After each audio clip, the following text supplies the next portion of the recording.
ఏ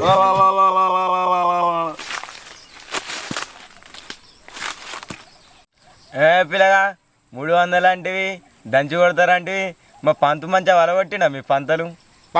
అరే సింహం ఒక అడుగు వెనకకేసిందంటే 3 అడుగులు ముందటికి ఎత్తానని అర్థం, గుర్తుపెట్టుకో. పిల్లగా ఒక అడుగు వెనకకేసి అడ్డ ఊరికా ఇట్లా. అరే బై లక్కులో గెలిచిర్రు, మా క్లాస్ని ఇట్లా రన్అట్ కాకపోతే మ్యాచ్ రిజల్ట్ వేరే ఉండు.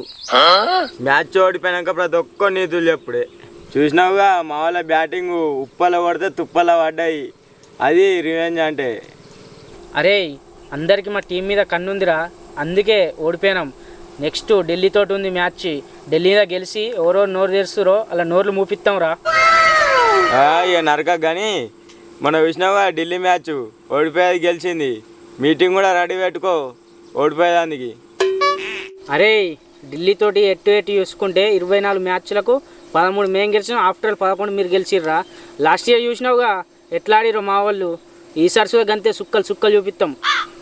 పిల్లగా అది లాస్ట్ ఇయర్, మీరు ఊగా 300 అంటున్నాయిందే. 300 ఏమో కానీ ఫస్ట్ మ్యాచ్లు గెలిచి చూపిరే.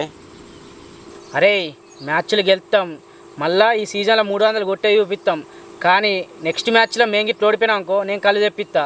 గెలిస్తే నువ్వు కళ్ళు తెప్పియాలి, తెప్పిస్తావా? సరే మీరు గెలితే తెప్పిస్తా. సరే చూసుకుందాం.